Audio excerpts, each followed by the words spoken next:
Hey guys, we're here hanging out with friends and talking old cars, just having a good time. This is a Holley, what, 4160? 4160? Yeah, it's ancient. Pulled it off your Trans Am 1982. 82. Yep, 305.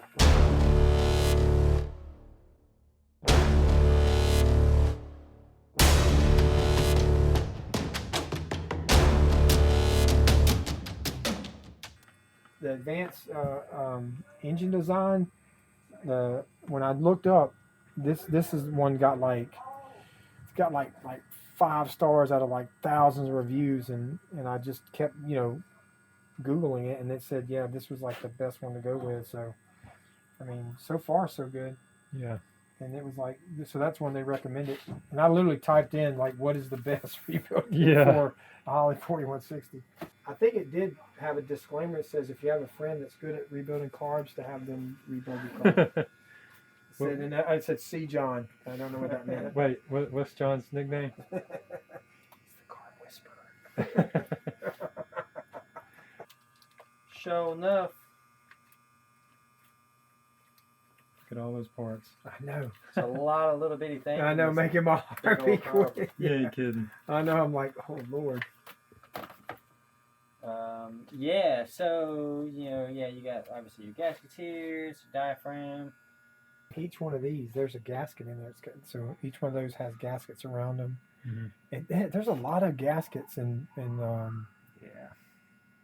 A lot of little washers. Washers, that's what I was trying to think about. So, and I notice it's a lot of 2s, right? So most of the things that there's 2 of.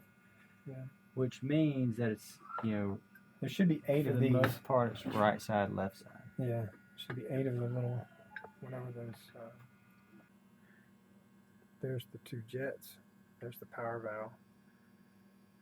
All these things, man. I would forget probably I know. 10 different things. I know, and it's like that movie, what was it, Doc Hollywood? Yeah. When they fixed his car and when he shake his hand, he gave him a box of parts. Yeah, exactly. These are what you're talking about, how it's a bunch of different ones for different models. Yeah. So I'm probably going to go one side at a time. Right? So I'll probably take one side, the bowl situation, all the stuff apart, clean it, put it back together, put it somewhere, and then do the other side, and then do the middle bit, and then put it all back together. Yeah. And a lot of times, some people, they reuse the same washers or whatever. Yeah, and that's kind of why I'm looking to see if that's something we'll need to do, because I know on sometimes on here, small, I got this too. I don't know if that'll help. Yeah. A lot of times on like small motor carburetor rebuilds and stuff, it's kind of like that where it don't have all the stuff. Sometimes you gotta reuse some parts, so you don't want to. As you're taking it apart, you want to keep a lot of it separated, just in case you got to reuse it. I'm like, what's that? And we're not reusing those. Yeah. They're breaking apart. There's dry. That's what they said. The dry rotted ones. Yeah. Probably gonna be what those are. Yeah. Or those are supposed to be replacing, I would imagine. Because there's 8 of those. The challenge for me though is I just want to be able to drive it. Yeah. Oh, you know, so I'm not necessarily so concerned about it being so high performance, because I mean, in its heyday, it only had like 100. Oh, I know. Maybe it had like 145, 160 horsepower. Maybe. Yeah. I had a 1981 Camaro with a 305 in it, and it would not spin the tires. Yeah. It was so weak. Yeah. Yeah. I want to be able to take it through the car wash and let all the water get sprayed in. Yeah. Go through the automatic car wash. Forget to roll the windows up. Yeah, for real. Anything look like new that you haven't seen before?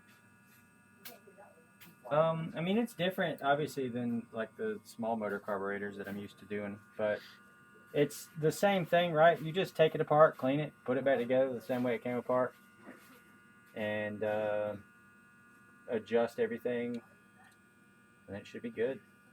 It's just a carburetor, so. For me, putting it back together the way it came apart is the issue. Can I remember how it came apart?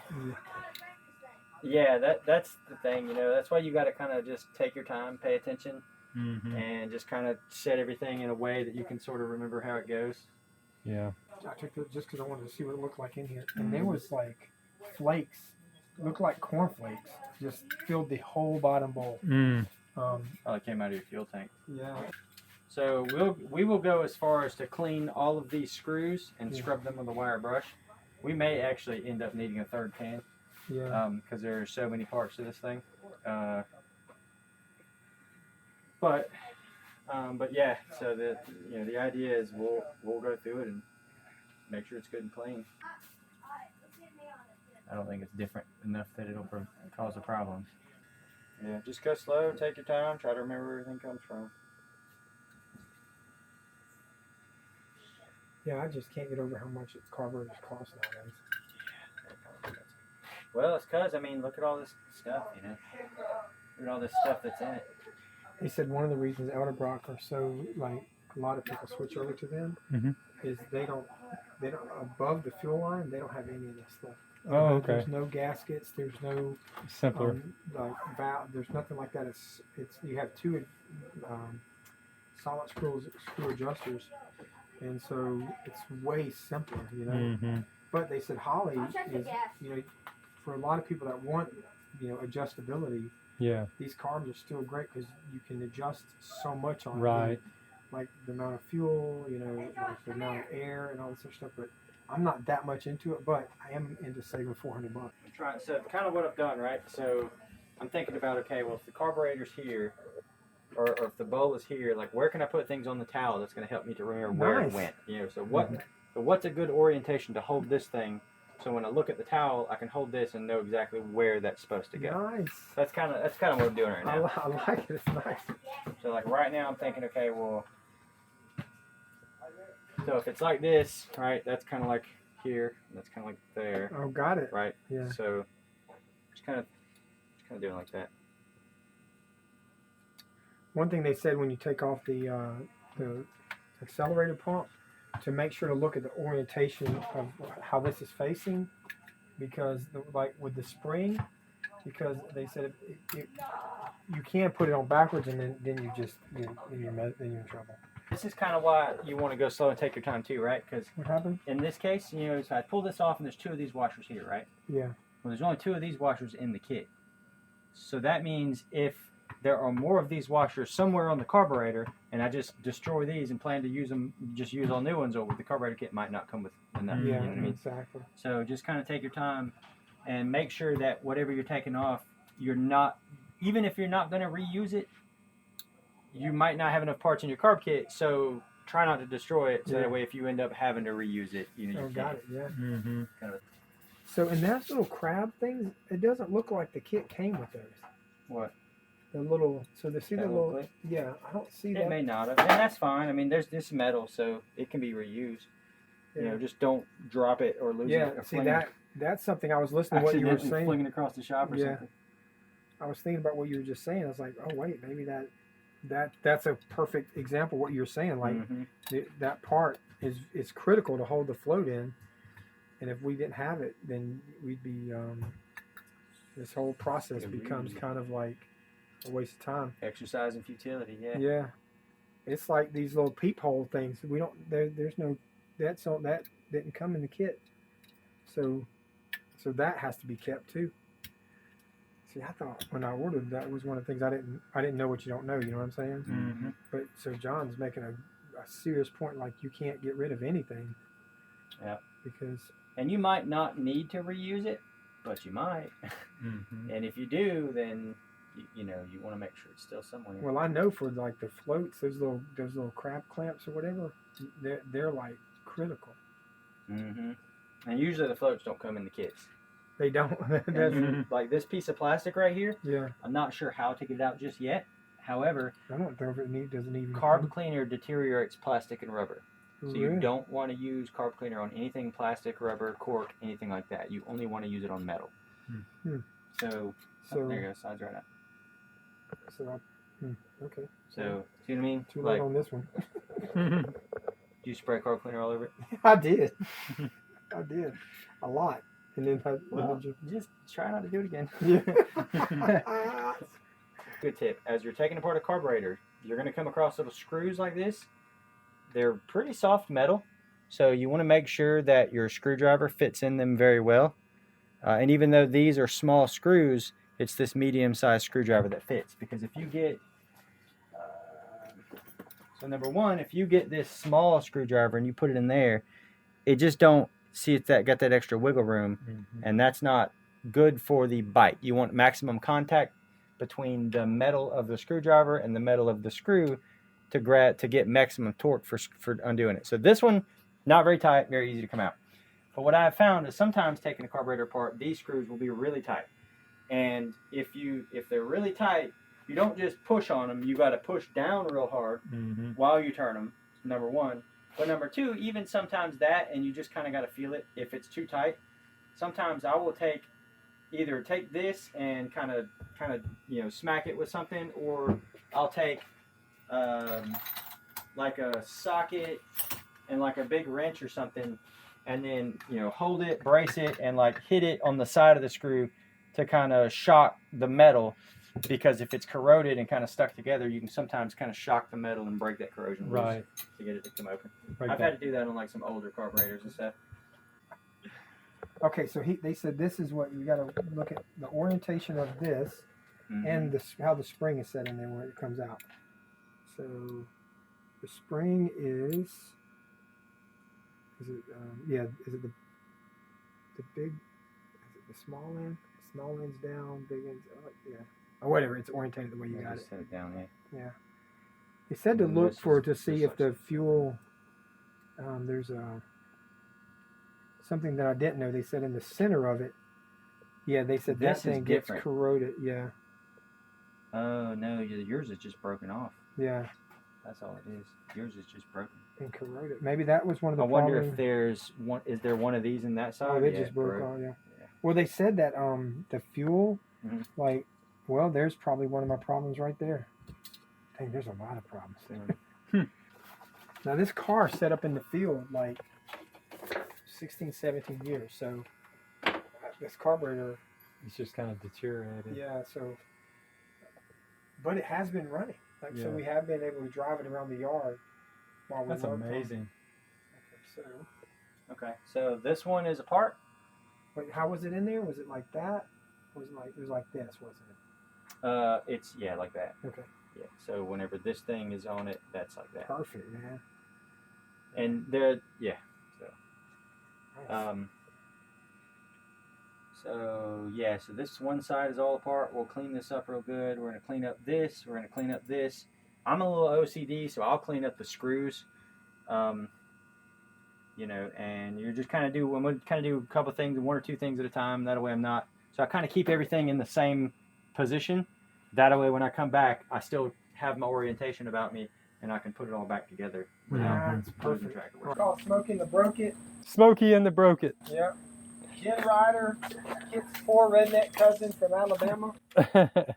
Yeah. One part at a time, complete that part, and then set that part aside. Right. Because there's only basically about 7 or 8 actual parts. It can only really go back together one way, really. Yeah, absolutely. That is correct. Yeah. I have a carb cleaner down there, so it has nothing to do with how the carburetor is going to run. It has everything to do with how it's going to look when you're finished. And whenever you're finished with a carburetor and you say, "Oh yeah, I cleaned the carburetor," I want the outside to look good too, right? Yeah, because that way they'll be like, I was like, yeah, John Gilmore did this. Yeah, mine would still have black soot on it. Yeah. I saw the coolest thing, Derek, on Vice Grip.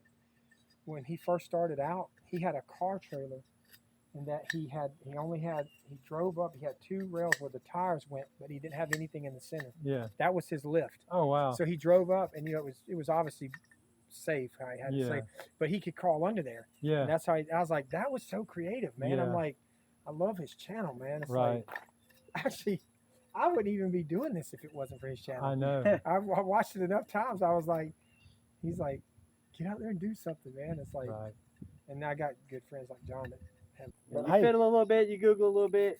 Yeah. Sometimes stuff works out. Yeah. Just renewed the tag, so 2025. So there you go. Keep it on the road. Yeah, when before I renewed the tag, the last time it was tagged was 2004. Dang. It's been 20 years ago was the last time it was tagged. Yeah. So I made the assumptions that maybe it drove that year. Yeah. But after that, nobody had bothered to tag it again. Yeah, man, like half the time you don't really need to replace the carburetor, like for real. Yeah. Not for real. Like you can usually just clean it up. Put a And- rebuild kit on it, boom, good to go. This part you do want to make sure, because you want to get all of that old gasket off, which is what I'm doing here. I had some of that remnants from that old gasket that I couldn't get off with the wire brush. Mhm. So just making sure to get all of that off. Kit for me. Everybody wanted to have a part of it, right? Mhm. And then the girls bought the sending unit for me. Family. Yeah. Group Basically, effort. yeah, I'm Yeah. trying to get them to rebuild the car for me. Yeah.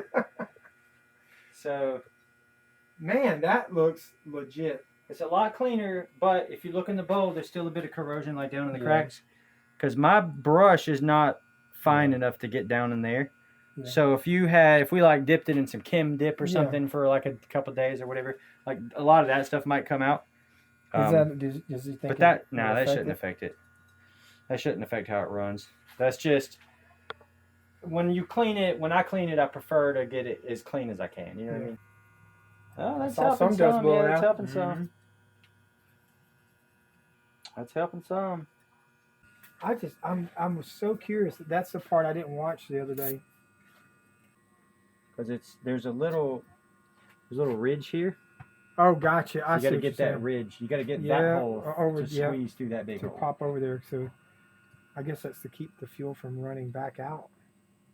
I don't know what this thing does. I'll be honest, I'm not sure what this does. I don't need it. I'm going to look that up in a little bit. That's how it goes. Nice. So are Hollies $400 as well? Yeah. That's Yeah, the going yeah, rate. Yeah, like I saw one online. I was like, this exact one that wasn't refurbished was $437, and I was like, dude, you got to be kidding me. Used? I don't think it was used. Well, it had to, because I think Holley, I think they're all EFI now. I think they're all EFI, so it had to have been a refurbished new one. I saw some on like Facebook Marketplace or whatever that said rebuilt that were running around $250, $300, but How much are the EFI version? oh god, they're like $800,000-$900,000.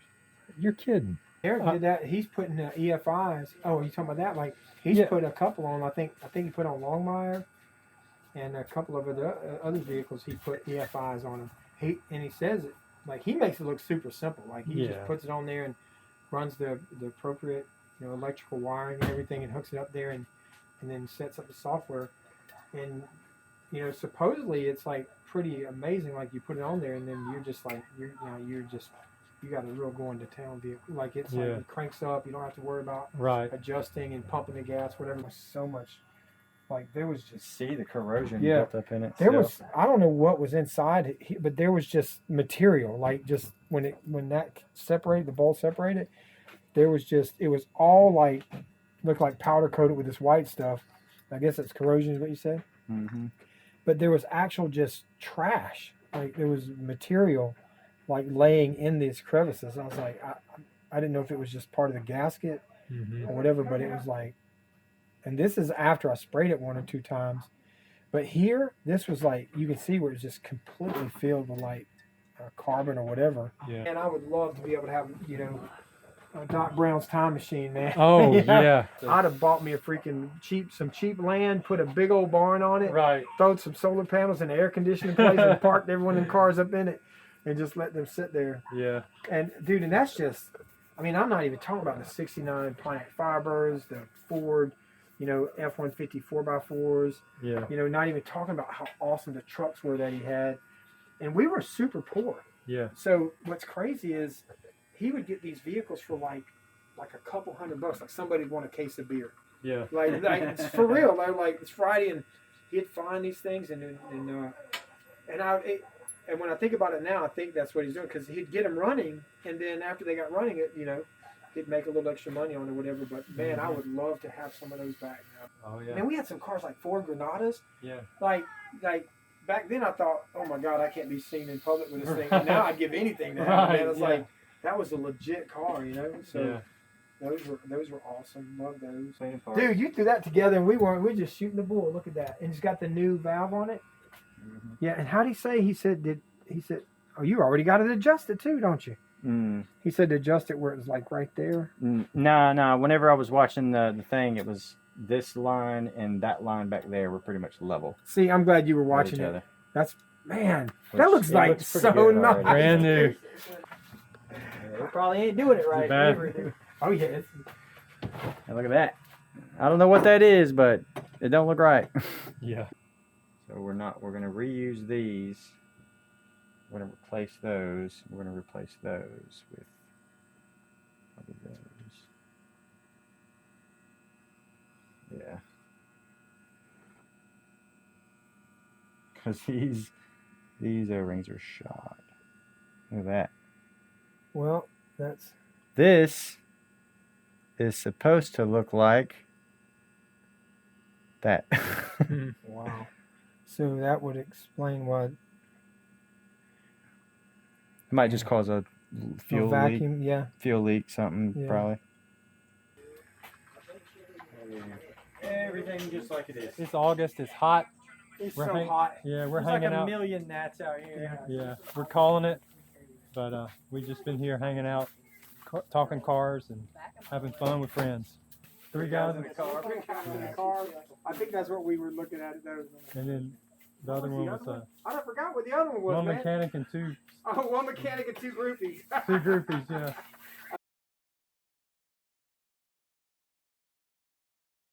Okay, so we're day two. Day two. Day two. Hey, what's up, John? Hey, what up? The Carb Whisperer. Yeah. So he whisper. He's starting on the second ball. He already finished the metering block. It looks mint. He put the power valves and the jets back in and everything. I mean, it's got a little corrosion, a little junk built up in there, but we did not chem dip it, and it's hard to really scrub that stuff out. So with no chemical dip, but all the holes are clean. So all the holes in here, you squirt stuff, it goes straight through, and then the bowl's all good to go. It's all clean. Same thing. You got a little stuff in the corner, but again, we just use carburetor cleaner and a wire brush, so can't really get down in those little cracks too good. Yeah, and if y'all remember what it looked like yesterday, that is day and night difference. So Yeah. Rodney missing our other bud here, but he's at home getting stuff done up there. So we're gonna get him hooked up, but we're gonna have a lot of fun. And so we're gonna start on John started on the second ball, and he's gonna get off that little plate. I don't know what the name of that plate is, but I'll probably look that up here in just a second. But we're gonna do that after the bolt. Okay, so John's got both the bolts done. Everything's looking really good right now. It's super clean. It's been adjusted correctly. The lines are parallel. And now he's moving on to what he labeled was as the main event. The main event. So That's it. all the tiny little pieces. The big piece right here. All right, here we go.